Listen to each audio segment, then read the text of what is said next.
నా కూతురు third year BTech చదువుతాం సార్. 24 గంటలు కొరియన్ వెబ్ సిరీస్ చూస్తాం సార్. అదేదో బీటీఎస్ గ్రూప్ అంట, ఎప్పుడు చూసినా పాడుతూనే ఉంటారు. అది చూసినప్పటి నుంచి చేసుకుంటే ఒక కొరియన్ కుర్రానే చేసుకుంటాను, అక్కడే సెటిల్ అయిపోతానంటాను సార్. బీటీఎస్ బంగ్టన్ బాయ్స్ ఒకప్పుడు పాప్ ఇండస్ట్రీ కింగ్ అయిన మైకిల్ జాక్సన్ కి ఉన్న క్రేజ్ అండ్ పాపులారిటీ ఈ మధ్య కాలంలో ఎవరు చూడలేదు. కానీ 2010 సౌత్ కొరియాలో స్టార్ట్ అయిన ఈ అతి చిన్న బీటీఎస్ బ్యాండ్ మాత్రం ఆ లెవెల్కి ఏమాత్రం తక్కువ కాదని రేంజ్కి ఎదిగింది. అసలు వీళ్ళకి పాటలు రాయడమే రాదు, ర్యాప్ చేయడం రాదు అనే క్రిటిసిజంని తట్టుకొని ఈ స్టేజ్కి వచ్చిన బీటీఎస్ అంటే అమ్మాయిలకు ఎందుకు అంత పిచ్చి అండ్ వీళ్ళు ఎందుకు పడి చచ్చిపోతున్నారు, వీళ్ళు ఓల్డ్ సాంగ్స్ని కాపీ కొట్టి ర్యాప్ చేస్తున్నారు అనే విమర్శ నుంచి అసలు పెళ్లి చేసుకుంటే వీళ్ళనే చేసుకోవాలరా బాబు అనేలా అమ్మాయిలని వీళ్ళు ఎలా ఇన్ఫ్లుయెన్స్ చేశారు. వీళ్ళ పిచ్చి ఎంత పరాకాష్ఠకు వెళ్ళిందో చెప్తా చూడండి. ఇది తమిళనాడులోని వెల్లూరులో జరిగింది. ఈ ముగ్గురు అమ్మాయిలు 8th క్లాస్ చదువుతున్నారు. 13 ఏళ్ల వయసులో వాళ్ళ దగ్గర 13,000 పాకెట్ మనీ ఉంది. వీళ్ళు పేరెంట్స్కి చెప్పకుండా చెన్నై నుంచి సౌత్ కొరియా వెళ్ళి ఈ బీటీఎస్ బాయ్స్ని కలుద్దామని ప్లాన్ చేశారు. పిల్లలు సాయంత్రం అయినా ఇంటికి రాలేదని వాళ్ళు పేరెంట్స్ పోలీసులకి కంప్లైంట్ ఇవ్వడంతో చివరికి దొరికిపోయారు. అసలు ఇంతలా ఈ అమ్మాయిలను బీటీఎస్ని ఎందుకు లవ్ చేస్తున్నారు? దీంతో పాటు ఇండియన్ అమ్మాయిలు కే డ్రామాని ఎందుకు ఎక్కువగా ఇష్టపడతారు? ఆ వెబ్ సిరీస్లో ఉండే లవ్ అండ్ రొమాన్స్ వాళ్ళని ఎలా ఇన్ఫ్లుయెన్స్ చేశాయో ఈరోజు మనం తెలుసుకుందాం. ఈ వీడియో చాలా ఇంట్రెస్టింగ్గా ఉంటుంది. ఇది just first relatable lyrics and themes. BTS బాగా పాపులర్ అవ్వడానికి మెయిన్ రీజన్ వాళ్ళు చూస్ చేసుకునే థీమ్ అండ్ రాసే లిరిక్స్. బీటీఎస్ బాగా పాపులర్ అవ్వడానికి మెయిన్ రీజన్ వాళ్ళు చూస్ చేసుకునే థీమ్ అండ్ రాసే లిరిక్స్. వాళ్ళు లిరిక్స్ చాలా చాలా మీనింగ్ఫుల్గా ఉంటాయి అండ్ బాగా సెన్సిటివ్ టాపిక్స్ చాలా మెచ్యూర్డ్గా డీల్ చేస్తారు. లవ్ గురించి, ఫ్రెండ్షిప్ గురించి, ఇన్సెక్యూరిటీస్ గురించి, సోషల్ ప్రాబ్లమ్స్ గురించి వాళ్ళు లిరిక్స్లో అడ్రస్ చేసి అందరినీ ఇన్స్పైర్ అయ్యేలా చేస్తారు. బేసిక్గా అమ్మాయిలు చాలా సెన్సిటివ్ కాబట్టి వీళ్ళ సాంగ్స్కి బాగా రిలేటివ్ అవుతారు, ఎమోషనల్గా ఫీల్ అవుతారు. ఇంకొక విషయం ఏంటంటే వాళ్ళకున్న సెలబ్రిటీ బ్రాండ్ ట్యాగ్ని చూపించి ఫ్యాన్స్కి దూరంగా ఉండరు. వీళ్ళు సోషల్ మీడియాలో బాగా యాక్టివ్గా ఉంటారు. ఫ్యాన్స్తో మంచి కనెక్షన్ని మెయింటైన్ చేస్తూ ఉంటారు. ఫ్యాన్స్తో కూడా వీళ్ళ స్ట్రగుల్స్ని పంచుకుంటారు. మీరు చూసుకుంటే ఈ బీటీఎస్ గ్యాంగ్లో ఉన్న జిన్, సూగా, జేహోప్, ఆర్ఎం, జిమ్, వి అండ్ జెన్వుక్ అందరూ కూడా హ్యాండ్సమ్గా ఉంటారు. అమ్మాయిలు కూడా అసూర్యపడే అందం వాళ్ళదని మన ఇండియన్ అమ్మాయిలు నమ్ముతారు. అసలు వీళ్ళు ఇంత అందంగా ఎలా ఉంటారు?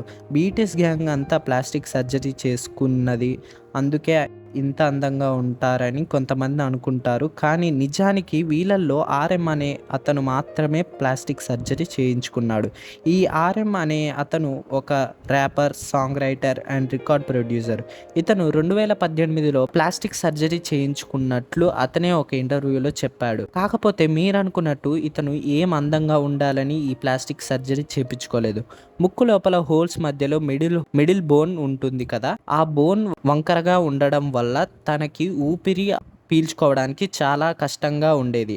ఆ ప్రాబ్లం వల్ల ఇతను ఈ ప్లాస్టిక్ సర్జరీ చేయించుకున్నాడు. అండ్ ఈ బీటీఎస్ టీం అంతా కూడా న్యాచురల్గానే చిన్నప్పటి నుంచి చాలా చాలా హ్యాండ్సమ్గా ఉండేవాళ్ళు. వీళ్ళ చైల్డ్హుడ్ పిక్స్ని ఇప్పటి పిక్స్తో కంపేర్ చేస్తే అసలు తేడానే ఉండదు. వీళ్ళకి ఉన్న ఈ న్యాచురల్ బ్యూటీకి కూడా అమ్మాయిలు బాగా అట్రాక్టివ్ అవుతారు. మీ ఫ్రెండ్స్లో ఎవరైనా బీటీఎస్ ఫ్యాన్స్ ఉన్నారా? Next strong message. వీళ్ళ మ్యూజిక్లో చాలా వరకు సెల్ఫ్ యాక్సెప్టెన్స్ గురించి, లవ్ గురించి, మెంటల్ ప్రాబ్లమ్స్ గురించి ఉంటాయి. ఎందుకంటే వీళ్ళు పాపులర్ కాకముందుకు వీళ్ళు ఫేస్ చేసిన ప్రాబ్లమ్స్ని లిరిక్స్గా రాసి పెడుతుంటారు. వి అండ్ సుగా వీళ్ళిద్దరూ చాలా పేద కుటుంబం నుంచి వచ్చినవారు. ఎవరికి సరిగ్గా ఇంగ్లీష్ కూడా రాదు. కేవలం ఆర్ఎంకి మాత్రమే ఇంగ్లీష్ వచ్చు. అందుకనే స్టేజ్ మీద పర్ఫార్మెన్స్కి చేయడానికి కన్నా బాగా భయపడుతూ ఉండేవాళ్ళు. మొదట్లో చాలా క్రిటిసిజంని ఫేస్ చేశారు. పబ్లిక్ అంతా బీటీఎస్ బాయ్స్ని తిట్టేవారు. వీళ్ళకి ర్యాప్ చేయడమే రాదని ఎక్కిరించేవారు. సీనియర్ ర్యాపర్స్ని కాపీ చేసి పాడుతున్నారని ఫేక్ న్యూస్ వచ్చాయి. బీటీఎస్ స్టార్ట్ చేసిన 4 సంవత్సరాల వరకు వాళ్ళకి అసలు కొంచెం కూడా గుర్తింపు రాలేదు. వీళ్ళ మొదటి ఆల్బమ్ అట్టర్ ఫ్లాప్ అయ్యింది. మరి కష్టపడి కానీ ఇవన్నీ దాటుకొని మరి కష్టపడి మెంటల్గా అన్నిటిని తట్టుకున్నారు, ఎదిరించారు, ఇంత పాపులర్ అయ్యారు. బీటీఎస్ ఓన్లీ సౌత్ కొరియాలోనే కాదు, ఓవరాల్ వరల్డ్లో బీటీఎస్ అంటే తెలియని వాళ్ళు లేరు. అమ్మాయిలకైతే జస్ట్ బీటీఎస్ అని చెప్తే చాలు ఎగిరి గంతేస్తారు. వీళ్ళ జర్నీ చాలా చాలా ఇన్స్పిరేషన్గా ఉంటుంది. వీళ్ళని చూసి చాలామంది ఇన్స్పైర్ అవుతారు. సెకండ్ విషయానికి వచ్చేస్తే బీటీఎస్ ఫ్యాషన్. ఒక average BTS fan girl BTS గురించి చెప్పమంటే ఒక రేంజ్లో చెప్తుంది. ఈ జెన్జెడ్ జనరేషన్ని ఇన్ఫ్లుయెన్స్ చేసింది ముఖ్యంగా వాళ్ళ ఫ్యాషన్ సెన్స్కి బీభత్సమైన ఫాలోయింగ్ ఉంది.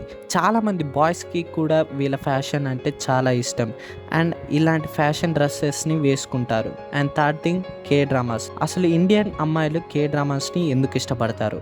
2019లో పారాసైట్ అనే కొరియన్ డ్రామా ఆస్కార్ అవార్డ్ వచ్చింది. ఈ పారాసైట్ మూవీ వల్ల కొరియాకి మూవీస్కి ప్రపంచమంతా పాపులారిటీ వచ్చింది. సేమ్ బీటీఎస్ ఈ క్రేజ్ని డబల్ చేసింది. ఈ కే డ్రామాస్ ఎక్కువ పాపులారిటీ వచ్చింది. అసలు ఈ కే డ్రామాస్ ఎక్కువ పాపులారిటీ వచ్చింది కరోనా టైం. ఈ కరోనా టైంలో అందరూ ఇంట్లో ఉన్నారు. అప్పుడు ప్రతి ఒక్కరి ఇంట్లోకే అతుక్కుపోయారు, టీవీలోకి అతుక్కుపోయారు. అప్పుడప్పుడే మెల్లగా గ్రోత్ అవుతున్న ఈ ఓటీటీ ప్లాట్ఫామ్స్లలో different type of cinemas and different languages of cinemas ఉండేవి. సో మన వాళ్ళు ఏ లాంగ్వేజెస్తో సంబంధం లేకుండా ప్రతి సినిమాని కవర్ చేసేవాళ్ళు. ఎందుకంటే అప్పుడు బయటికి రాలేము కాబట్టి ఇంట్లోనే కూర్చొని ప్రతి ఒక్కటి కవర్ చేయడానికి ట్రై చేసేవాళ్ళు. అలా కవర్ చేస్తున్న సమయంలో వచ్చిందే ఈ కే డ్రామా. ఒక విషయం చెప్పాలంటే after corona and before corona అని చెప్పాలి ఈ కే డ్రామాస్ గురించి చెప్తున్నప్పుడు. అండ్ ఈ కే డ్రామాస్ అండ్ ఈ గర్ల్స్ ఇంట్లో ఉండడం వల్ల దీన్ని చూసి దీనికి అడిక్ట్ అయిపోయారు. అండ్ ఎందుకు వీళ్ళు ఊకనే దీనికి అడిక్ట్ అయిపోయారంటే ఈ కే డ్రామాస్లో చూపించేది ఏంటంటే బాయ్స్ చాలా కేరింగ్గా ఉంటారు అండ్ గర్ల్స్కి ఎప్పుడు అందుబాటులో ఉంటారు. గర్ల్స్కి ఏ ప్రాబ్లమ్స్ వచ్చినా బాయ్స్ సేవ్ చేస్తారు అండ్ ఇలా ఉంటుంది ఈ మోరల్. దీంతో గర్ల్స్కి ఎక్కువ కనెక్ట్ అవుతుంది ఈ కే డ్రామా. ఎందుకంటే దాదాపు కే డ్రామాస్ డైరెక్టర్స్ అందరూ గర్ల్సే. సో వాళ్ళకి ఏం కావాలో వాళ్ళు దాన్ని రాయగలరు. అంటే గర్ల్స్కి ఎలా కనెక్ట్ చేయాలో వాళ్ళు ఈ కే డ్రామాలో చూపించగలరు. దానివల్ల ఎక్కువ గర్ల్స్ అనేది ఈ కే డ్రామాకి అతుక్కుపోయారు. అండ్ మీరు చూస్తే గర్ల్స్లలో 2 టైప్స్ ఉంటారు. ఒకరు కే డ్రామా చూసిన వాళ్ళు, ఇంకొకరు చూడని వాళ్ళు. ఒకవేళ కే డ్రామాని ఒక్కసారి చూస్తే ఇంకా వదిలిపెట్టరు అనమాట గర్ల్స్ అయితే.